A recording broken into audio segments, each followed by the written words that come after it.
Fala galera, aqui é Amanda Moura, colunista e coordenadora da U Magazine, e esse é mais um Café Expresso, nosso bate-papo semanal, sempre com um convidado para falar sobre literatura, cinema, séries, TV, cultura pop em geral, sempre de um modo muito descontraído, aqui nessa live que é a live do Instagram. E tem muita coisa bacana da U Magazine vindo por aí. A retomada das lives é só mais um desses projetos e a gente está aí para mais um encontro. Eu sou a Amanda, sou colunista e coordenadora, como eu falei no início. Eu também sou bibliotecária e atualmente também sou doutoranda em História da Ciência. E só para constar assim, eu sou um pouquinho apaixonada por cultura pop, né? Por isso que me associei ao Magazine, já tem mais de um ano, e estamos juntos nessa jornada. Estou esperando a Clarissa entrar. A Clarissa é uma escritora, né, e bibliotecária também, assim como eu. A gente se conhece desde a época da faculdade e vamos ver o que ela vai contar para a gente dos dois projetos dela do ano passado e dos que virão também, tá? Vamos ver se ela já está por aí. Ainda não. Oi, pessoal.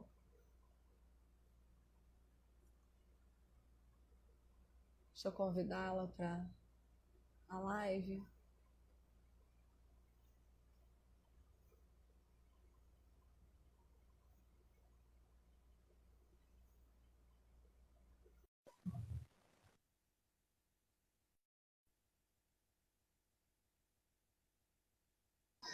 Vamos aguardar nosso escritor entrar.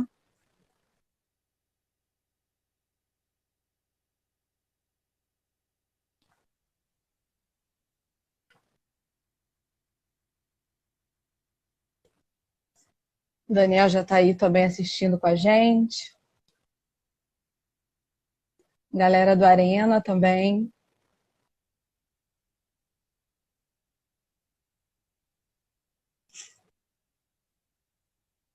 Enquanto a Clarissa não chega para a live, vou aproveitar para falar que esse espaço está aberto para você artista, artista de qualquer área, escritor, que estiver precisando daquela força, uma divulgação do seu trabalho. Você pode entrar aqui em contato com a gente, seja pelo Instagram, seja pelo nosso site mesmo, ou em breve a gente vai ter outros projetos de live. Então a gente está sempre abrindo esse espacinho aqui para divulgar novos artistas, galera que está precisando de uma força aí, tá bom? Deixa eu chamar a Clarissa de novo. Acho que ela teve algum problema. Peraí.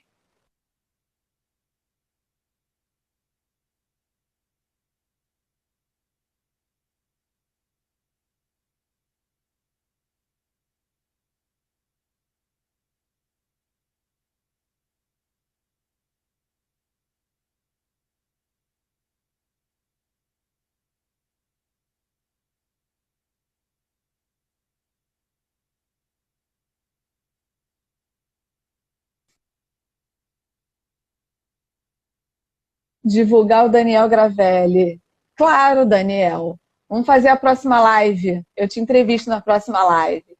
Aí, Clarissa chegou. Vamos convidar ela.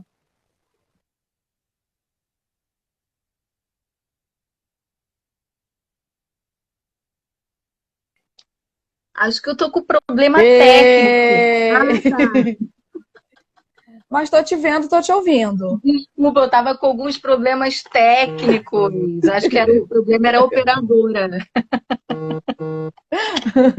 Acontece. Aqui, uns 20 minutos atrás, teve uma quedinha de energia. Meu coração ficou aqui como, né? Mas assim, voltou rápido, mas é coisa do verão do Rio de Janeiro, né? A internet aqui também não tá muito legal. Peraí que eu tô ajeitando aqui o pedestal. E eu nem sei, eu esqueci meu fone de ouvido, mas vou sem mesmo, tô te ouvindo bem. Eu tô te ouvindo bem também, tá tranquilo. E aí, Clarissa, se apresenta aí pra galera. Oi, pessoal, tudo bem? Desculpa o atraso. Bom, meu nome é Clarissa, eu sou bibliotecária, sou escritora, sou especialista em leitura e produção textual. Ano passado eu escrevi 2 livros, um livro infantil e um romance. Fui também assumir interinamente uma coluna de crônicas de um jornal local aqui. Eu colaboro também para a revista Information Management. E tirei o segundo lugar no concurso literário aqui de crônicas da Academia Caxiense de Letras e da Universidade de Caxias do Sul. E é isso. É isso, só isso. Então, eu vou começar logo pelo seu primeiro livro, né? Você escreveu 2 livros num período curto de tempo. Vamos começar do começo, então, que foi o Que História é Essa? Que história é essa? O Que História é Essa? É esse livro aqui, tá? Ele é um livro infantil, vou dar um spoilerzinho, vou abrir aqui para vocês bem rapidamente, vendo algumas imagens, né? A história em si é uma traça, um rato que arruma confusão numa biblioteca, né? Uma traça sabida e um rato comilão que sabe arrumar confusão na biblioteca. Mas a mensagem que a gente traz por dentro do livro, assim, implicitamente, é a questão de abordar os vícios tecnológicos, os cuidados com os livros e a própria segurança na internet também, né? É um mundo de possibilidades para você trabalhar dentro de uma maneira lúdica, né? Muito legal mesmo essa ideia, né? Porque hoje em dia é tudo digital, né? E as pessoas esquecem que às vezes tem espaços que estão prontos para acolhê-la e ter uma troca, né? Com o humano e tal. Sim, e a questão hoje, que assim, hoje não tem como a gente deixar a internet de lado, né? Isso é uma coisa que é impossível. Mas, por exemplo, eu sou mãe, eu tenho uma filha de 5 anos.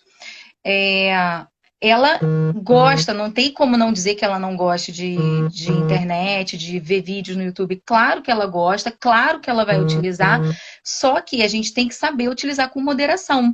Então é aí que está o objetivo desse livro, é você propor que as crianças utilizem a internet com equilíbrio, né? Que saibam também descobrir qual é o prazer que existe dentro de um livro. O livro ele pode ser tanto físico quanto também no e-book, né? A gente também tem a tecnologia ao nosso favor. E a questão de você saber manusear um livro, porque às vezes, quando eu vou em livrarias, eu vejo alguns pais meio que descabelados, né? E como, assim, assim como você somos bibliotecárias, eu fico meio que em pânico quando vejo, assim, pessoas, o livro, isso aqui é tipo, calma, é um papel, eu procuro explicar. Então, a ideia também do livro é você saber tocar o livro com carinho, né? Você pega um livro como se você estivesse abraçando alguém. Então, a questão é falar sobre isso, né? Como você vai manusear, como você vai cuidar, como que você vai se comportar dentro de uma biblioteca, né? Então, as temáticas do livro são essas, abordadas de maneira bem superficial, sendo que a proposta é fazer com que os pais fiquem mais próximos de seus livros e abordem esses conteúdos de uma maneira lúdica. E, assim, uma parte importante, né, sempre que a gente fala em literatura infantil, literatura infanto-juvenil, é a questão da ilustração, que o seu livro tem ilustrações incríveis da Glória, né, que é uma pessoa incrível, a Glória Brandão. Ela tem Insta, tá, gente? Se quiserem seguir a Glória Brandão, vocês vão se divertir muito. Eu adoro, eu sou fã, não sou suspeita de falar. E, assim, porque para esse público a ilustração ela tem essa função, né, mais lúdica. Como que você equilibrou as duas coisas aí no seu livro? Como que é a importância da ilustração, assim, para você e para a sua arte?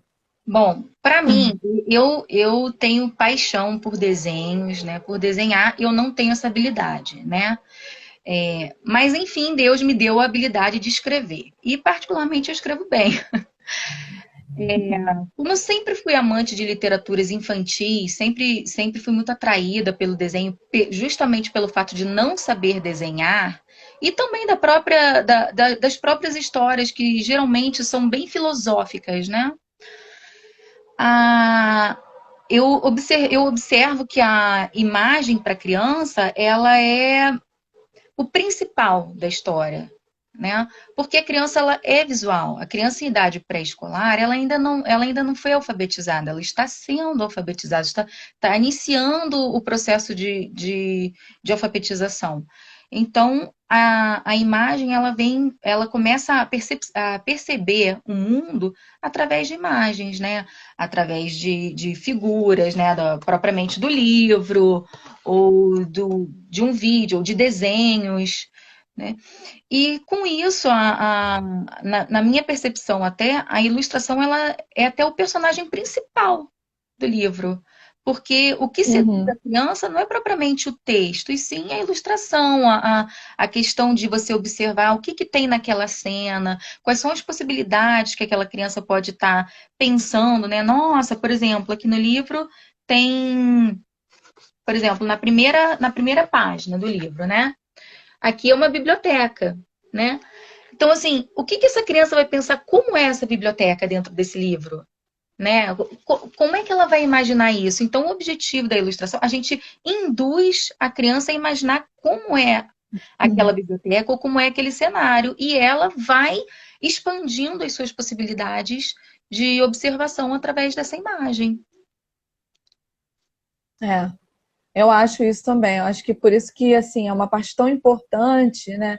E tem que saber muito bem dosar aí a proporção, né, do texto, que não pode ser muito texto, que não vai adiantar muito.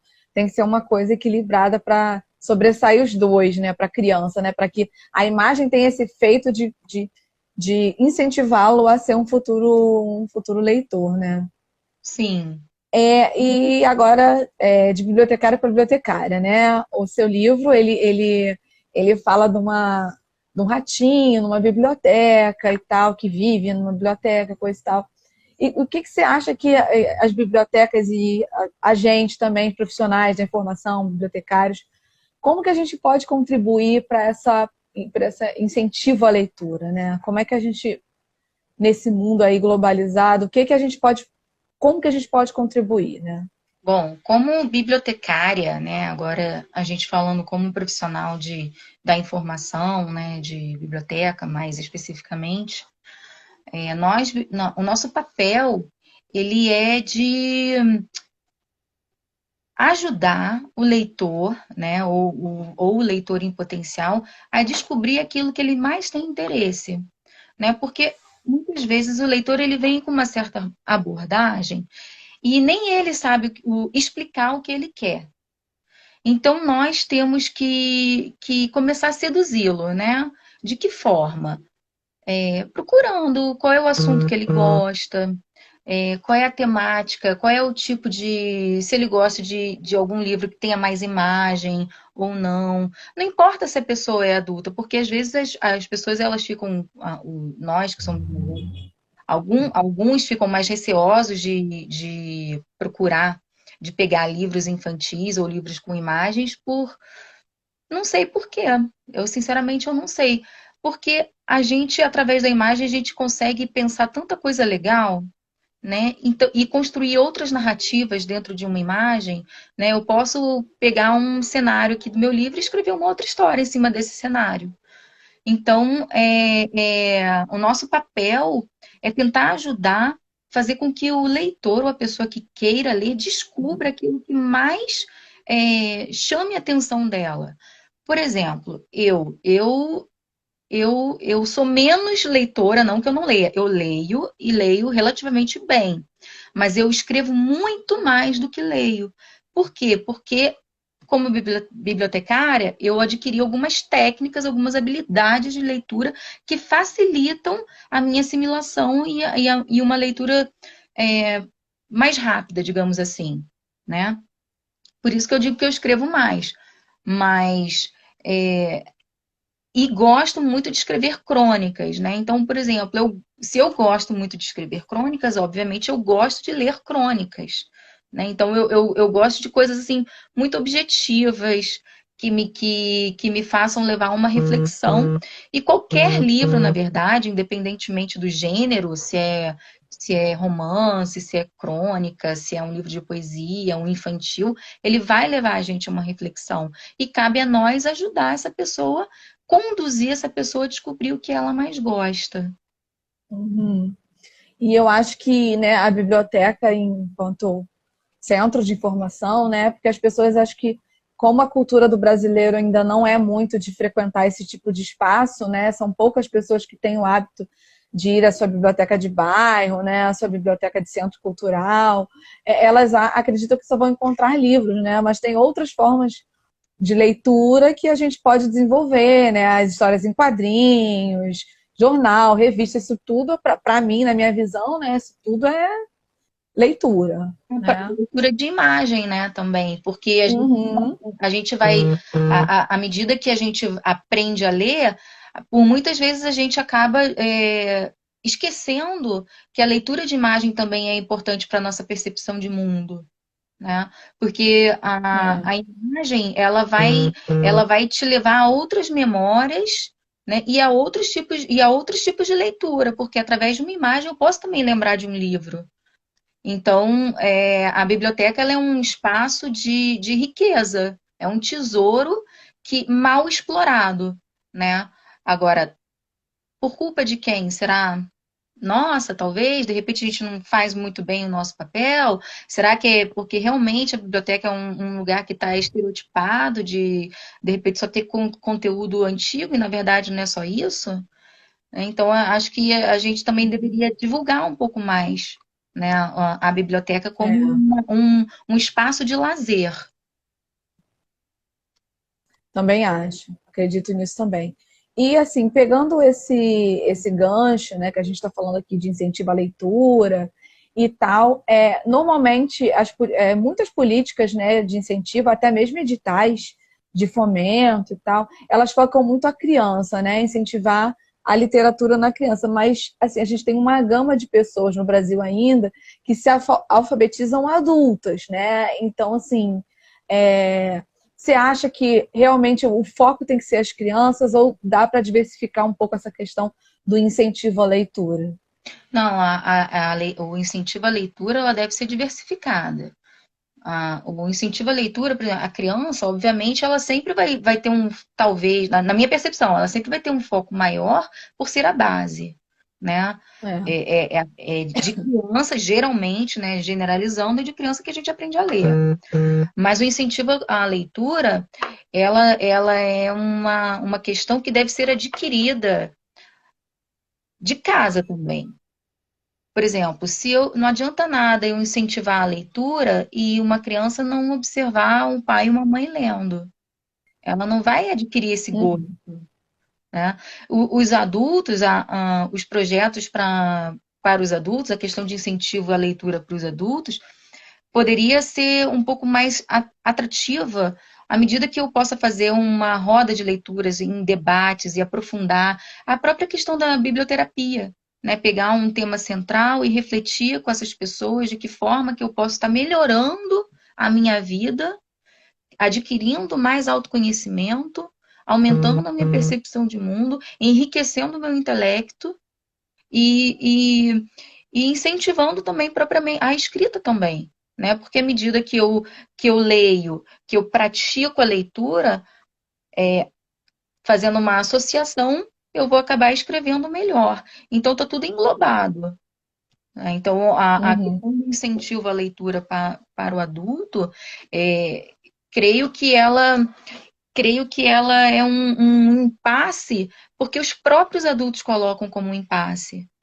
Porque se você Uhum. fizer uma análise mais aprofundada, só é a leitor voraz quem adquiriu uma necessidade de leitura desde criança, e que lê, que lê, que lê. Eu conheço crianças que foram, né, que acompanhei o desenvolvimento delas, que se tornaram adolescentes e que devoravam 3 livros por mês, sabe? E não eram livros pequenos, eram romances, eram trilogias e levaram isso adiante para a vida dela. Então, a pessoa que lê, ela vai estar um passo à frente da que não tem tanto esse costume. Mas a pessoa que não lê, não significa que ela não tenha um mundo de leitura. Ela lê através Uhum. de outras tecnologias, né? De repente a leitura dela não é aquela de pegar um livro, mas ela gosta de ler assistindo ou vendo um podcast, por exemplo. Entende? Então, aí Uhum. entra a questão das metodologias ativas, né? De que forma eu, como leitor, adquiro mais conhecimento. Então, tudo hoje em dia, ele se complementa. O livro ele vai se complementar com podcast, vai se complementar com um vídeo, e a partir daí eu vou estar enriquecendo infinita mais o meu conhecimento. Ou seja, né, agregando outras mídias para desenvolver a leitura. Isso também é uma tendência, né, atual, né, que deve ser melhor explorada, né? Mudando agora um pouquinho de assunto, né, no início da sua apresentação aí na live, você contou que é mãe, né? Sim. E eu queria saber o quanto desse aspecto da sua vida contribuiu ou não contribuiu para a escrita desse seu primeiro livro. Olha, quando a gente, quando a gente se torna mãe, aliás, quando a gente ganha um filho, a gente se torna mãe, né? E automaticamente a nossa visão de mundo ela muda radicalmente. Isso é um fato, não adianta. Eu pensava de um jeito antes de ser mãe, depois que eu me tornei mãe, eu passei a pensar de um outro jeito, né? Mais cauteloso, mais preocupado. E o livro, sim, ele foi como foi. O livro ele até aconteceu por acaso. Eu estava conversando com a Cíntia, que é uma das autoras, e de repente, numa conversa de brincadeira, eu soltei essa primeira frase do livro, né? Que é em um, como é que é? Em um reino encantado. Peraí, que até eu me esqueci agora como é que é a primeira frase do livro. É em uma biblioteca no reino do faz de conta, onde tudo pode acontecer. Vivia um rato comilão e uma traça sabida. Eu simplesmente soltei essa frase. E ela complementou. E a partir daí, a história ela surgiu quase que sem querer, ela foi bem rimada, mas quando a gente começou a analisar a história, esse quase sem querer, ela estava totalmente implícita na minha filha e no filho dela, que são crianças, né, pequenas.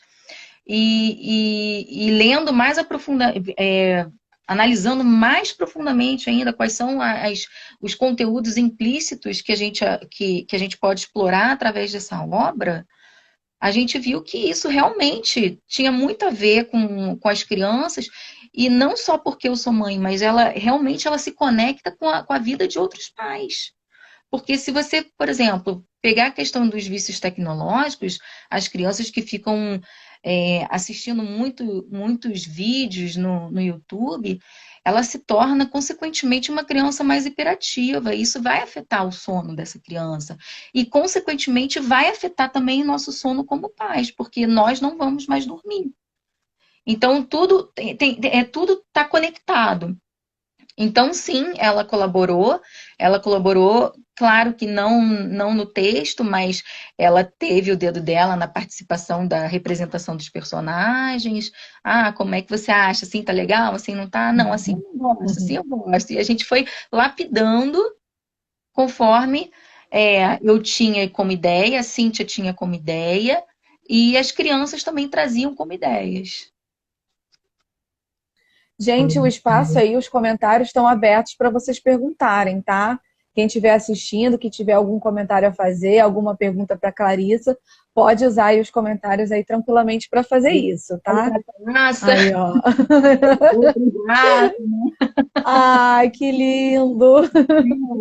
Xodózinhos, né? Primeira mão que eu tô mostrando isso, ó. Ó, maravilhoso aí, ó. Olha a outra mídia aí aparecendo, a derivada do livro.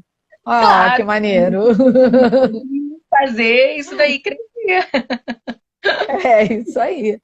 Enquanto a gente aguarda aí o pessoal fazer pergunta, eu vou dar um recadinho rapidinho aqui, mas é um recado muito importante, tá? A gente falou de biblioteca, é um centro de cultura, assim como os teatros e cinemas, né? enfim, outros espaços de cultura. E esses espaços, eles foram muito afetados durante a pandemia. Não só os espaços, mas como também os artistas que precisavam desse espaço para trabalhar. Não só esses espaços também, mas também os restaurantes, os bares, enfim. Então, eu queria convidar vocês a conhecerem a campanha Ajude um Artista. É uma campanha criada pelos idealizadores do site, o Daniel e a Inês, e ela visa arrecadar fundos para dar uma ajuda para esses artistas que, embora o governo tenha, né, feito um edital de apoio, muito poucos artistas tiveram o acesso a esse edital e a, de fato, receber os recursos. Então, a gente, né, decidiu abraçar a causa do Daniel da EME aqui na U Magazine, e a gente está pedindo para vocês, quem puder ajudar depositando para a gente qualquer valor, ok. Quem não puder também, ok, se compartilhar e avisar um amigo, tá? Quando acabar a live, esse vídeo vai ficar salvo, e lá no vídeo vai ter todas as informações de como entrar em contato com o perfil da campanha no Instagram. Beleza, gente? Então vamos continuar aí, tá? Agora a gente vai falar do seu segundo livro, né, que foi o Minha Janela de Johari. Sobre o que é? Qual é essa história desse livro? Então, o que que acontece? A minha janela de Johari, ela aconteceu. Porque na pandemia eu comecei a me envolver tanto com a escrita, né? Assumindo ali interinamente a coluna no jornal.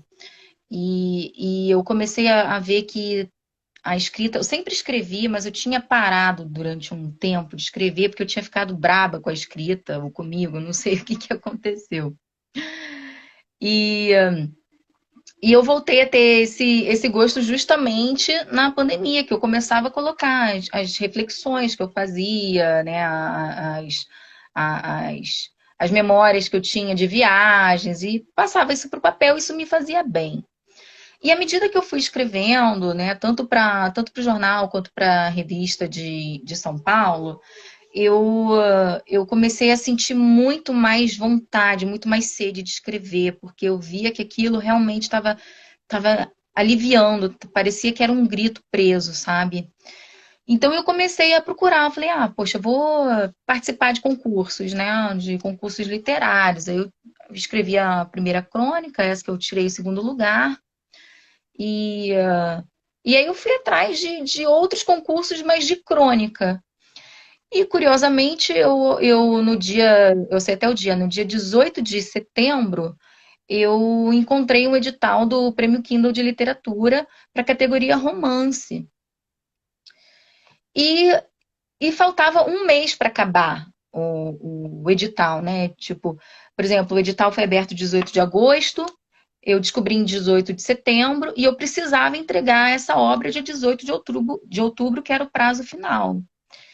E quando eu vi esse edital, eu estava com tanta sede, tanta vontade de escrever, que eu falei, é agora que eu vou escrever. E eu sentei, tá? Já estava no computador mesmo, eu abri o Drive ali e escrevi, saiu uma primeira frase. Saiu uma primeira frase, eu gostei do que eu escrevi, aí eu fui desenvolvendo, e aí surgiu. E aí a minha janela de Johari ainda não tinha nem esse título, né? Eu não sabia que título que eu daria. A janela de Johari, ela aconteceu.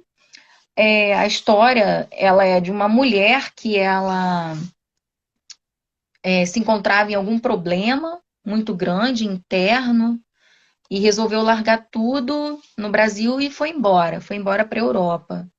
Porque ela achou que a melhor saída para o problema dela seria mudar de país. E quando, na verdade, a gente só muda geograficamente, a gente leva os problemas juntos, né?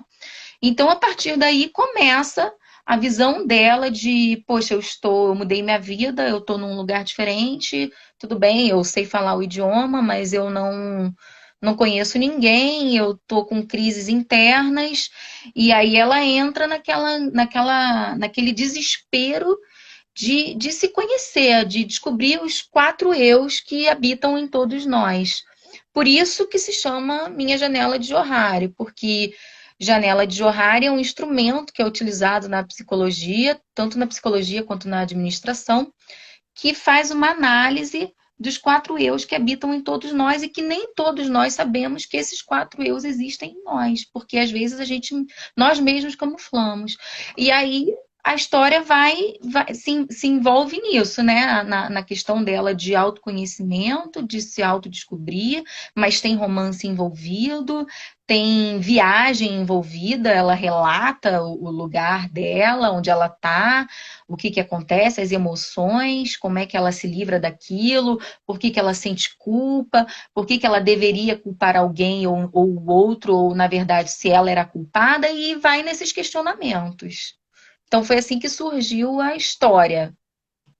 Ah, é muito interessante, assim. Agora, como você explicou, né, ó, a janela de Harry é um teste, né, um teste que é usado na psicologia, na administração e também na educação, né. E o bibliotecário, de certa forma, ele transita entre essas três áreas, né, no dia a dia. Então, eu queria saber que a ideia de trazer o teste para a tua literatura, né, tem a ver com esse teu contato profissional ou não? Ou foi algo que você mesmo buscou?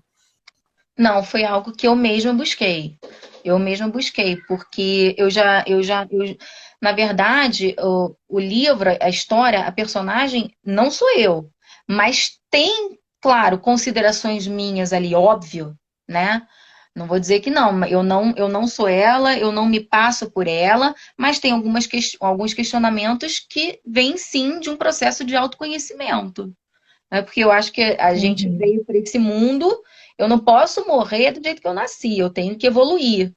E para isso existe essa questão de você se autodescobrir, do autoconhecimento. À medida que eu me analiso e que eu me conheço, que eu percebo as minhas emoções, é muito mais fácil de eu interagir e conhecer o outro e ter mais empatia com o próximo.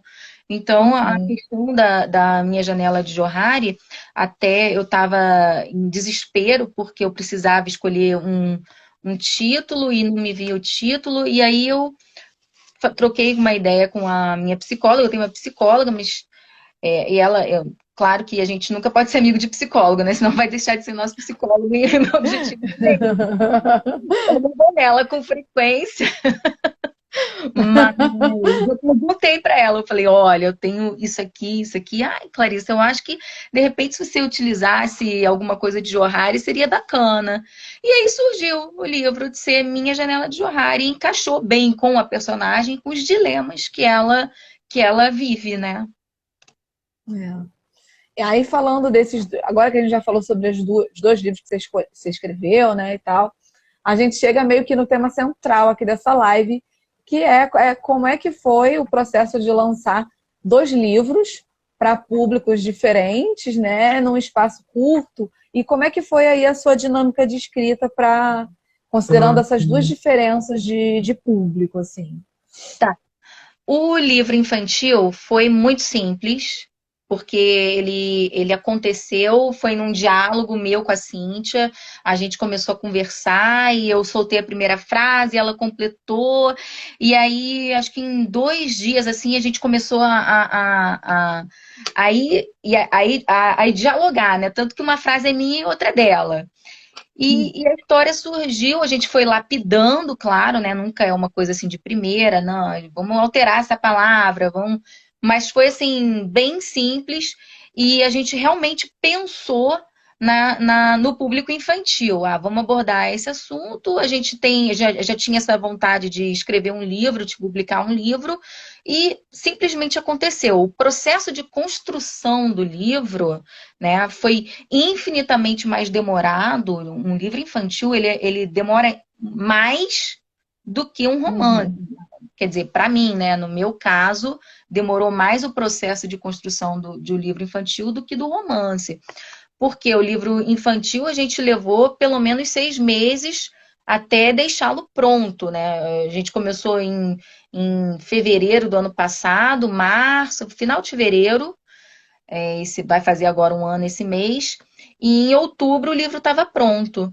Então foi um processo de muitas voltas, de conversa, de como que a gente imaginava a traça, como que a gente imaginava o rato, como que a gente passava isso para a Glória. A gente deixou ela ficar livre na criatividade dela, e isso daí eu acho que eu não posso interferir na criatividade do ilustrador, eu apenas tenho que botar a minha ideia e ele tem que passar para o papel Uhum. aquilo que eu idealizei, né, como autora. Mas claro que o ilustrador ele é um dos autores do livro, né? Se não mais importante até do que o próprio Uhum. livro infantil, porque você está tratando de imagens, né? Agora, e a linguagem infantil, para concluir essa questão do livro infantil, foi bem simples. A gente procurou falar de uma maneira bem simples, como a gente fala para crianças, de uma maneira rimada, de uma maneira que elas consigam entender. Se perguntar também ser fácil de você poder explicar, de ser um diálogo, né, entre pai e filho, avó e neto, e entre esses mundos. Agora, o romance, ele foi para mim, eu não digo que foi um desafio. Ele até foi no sentido de que, quando eu comecei a escrever no primeiro dia que eu vi o edital. Então, no processo de escrita do romance, eu levei pelo menos até finalizar o romance, eu tinha o prazo de um mês, correto? Eu fiquei 7 dias sem escrever, porque eu estava meio doente, cansada, mentalmente esgotada. Então, eu escrevi um romance em praticamente 2 semanas e meia. 2 semanas e meia. Deu. Se eu compilar, né? E eu não escrevia, eu não ficava o dia inteiro escrevendo, não. Eu tinha um horário que, Uhum. pô, vou escrever agora. Então, eu sentava mais ou menos às 6, e às vezes até meia-noite, daí só que a coisa para mim fluía. E eu não fiz nenhum roteiro. Entende? Porque como eu descobri, na verdade eu nunca tive a pretensão de escrever um romance, porque na minha cabeça eu achava que seria muito difícil, né? Como é que eu vou construir uma narrativa? Como é que eu vou fazer com que os personagens se encaixem? Como é que eu vou pensar numa estrutura de um contexto, uma paisagem? Qual é a mensagem que eu quero levar? Eu não tinha nada elaborado, nada. Nada.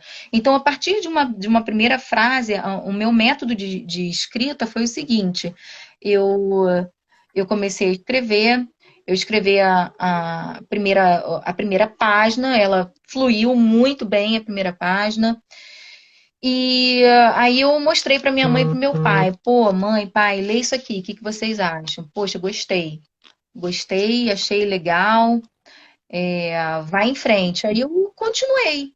E à medida que eu ia escrevendo, eu consequentemente me desconectava, mas eu tenho tanta fluidez, tanta facilidade em escrever, que eu consigo escrever com banda de rock do meu lado, ou a bateria do Salgueiro, ou a minha filha vindo me Ih, eu sou interromper chata pra caramba com isso. a cada 5 minutos. Eu não perco o fio da meada, entende? O meu raciocínio não é Uhum. interrompido.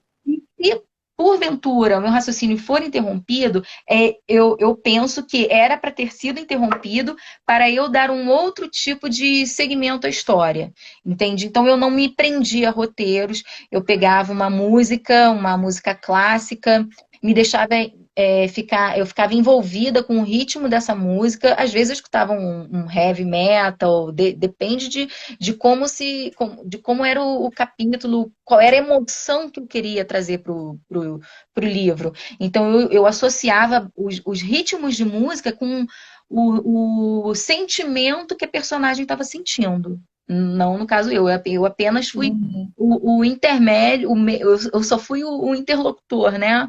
Eu só escrevia a obra, Uhum. então, mas eu tinha que me colocar no sentimento daquela mulher, idealizar, e eu seguia isso através da música. E, Uhum. e deixava ali, e ia fluindo, fluindo, fluindo, de uma maneira assim, tão gostosa, que eu digo que para mim, para eu poder ter escrito esse livro, acho que foi uma terapia maravilhosa. Pensando assim nessas suas duas experiências, né? Que dica assim você daria de hábitos legais, hábitos, enfim, que um escritor deveria cultivar para escrever bem? Você tem a facilidade por conta da nossa profissão, né? Que a gente tem essa coisa de ter que escrever e ser assim analítico, né, e tal. Você tem já esse lado que despertou pela profissão, mas tem a sua bagagem também cultural, enfim. Mas assim, em termos de hábito, dicas que você daria para alguém que está pensando em escrever? O que você acha interessante ter como hábito? Sim, na verdade, a escrita para mim, ela não surgiu só com a minha profissão. Acho que a minha profissão, ela apenas foi também um estopim para que ela se aperfeiçoasse. Mas eu sempre, desde criança, eu sempre escrevi, desde criança. Se eu tinha um diário, né? Por muitas vezes eu tinha meus dilemas, minhas testações. E eu pegava o papel, escrevia e me fazia bem. Nas redações do colégio também ia muito bem. Tirei nota muito boa também no Enem quando fiz. Então a escrita para mim ela sempre foi algo que eu realmente sempre tive paixão. Tanto que minha mãe sempre falava, Clarice, você tem que escrever um livro, você tem que escrever um livro, tem que publicar um livro, você escreve muito bem. E aí o que acontece? Como eu desenvolvi a escrita através de desabafos em papel, desde criança, foi aí que eu comecei a criar essa paixão, né? Porque para mim escrever é uma paixão, é onde eu realmente me deságuo, sabe? E agora, para você incentivar alguém a escrever, eu acho que é uma. Eu realmente eu acho que eu não tenho essa resposta para te dar. Eu acho que é uma coisa que a Uhum. pessoa tem que gostar, tem que praticar.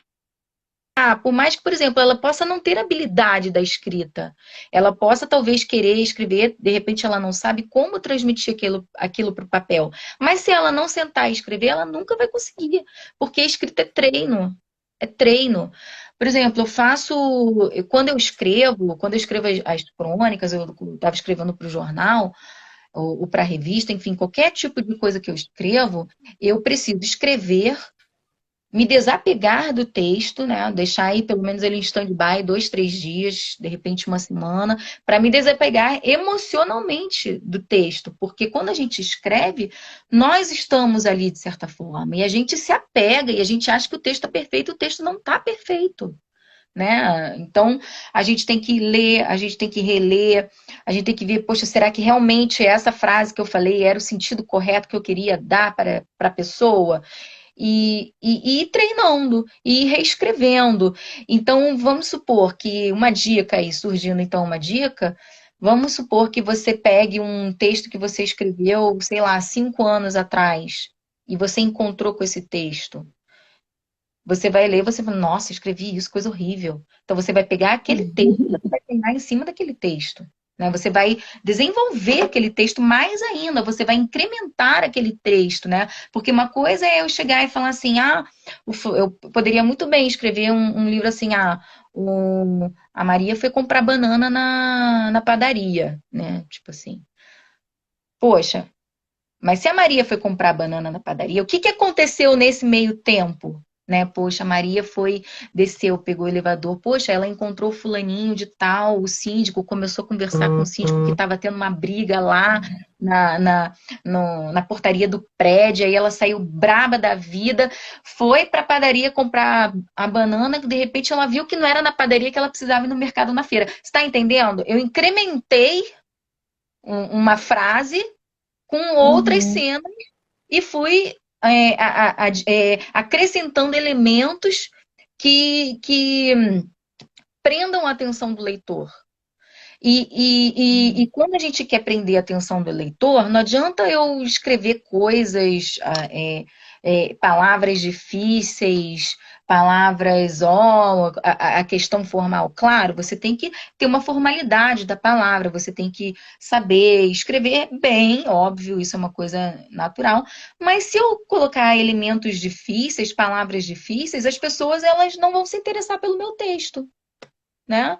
Então, Normal. quanto mais conectada eu tiver com o meu leitor, quanto mais fácil for o jeito que eu transmito a minha mensagem, melhor. Então, dessa forma, eu falo para praticar dessa maneira. Vamos incrementar as frases. Começa por uma frase. Né? Pega um texto que você escreveu séculos atrás e começa Uhum. por uma frase. E só complementando uma coisa que eu esqueci de falar da pergunta anterior, que você perguntou do processo criativo do romance, e eu havia falado sobre música.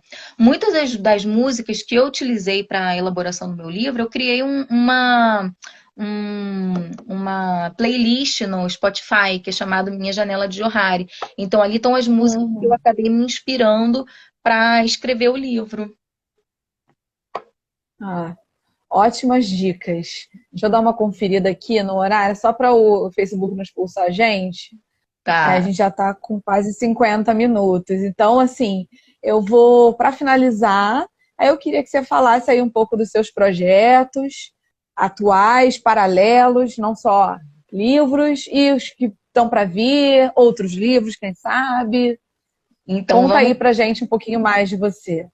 Então, no papel, a gente já tem escrito 2 livros infantis, mas eles ainda vão demorar um pouquinho para sair, porque o processo é muito mais demorado. A gente está ainda com o primeiro livro, a gente quer fazer que esse livro cresça um pouco mais, né? Ele ganhe um pouco mais de visibilidade. Então, os 2 livros Uhum. infantis, eles vão demorar um pouquinho mais. Para esse ano, eu vou lançar o Minha Janela de Johari na versão impressa, está em e-book. Porque o que acontece? Como eu não fui uma das finalistas do Prêmio Kindle de Literatura, eu não poderia fazer a versão impressa. Então agora ele vai sair impresso. Então a gente está Uhum. correndo para fazer sair ainda nesse primeiro semestre.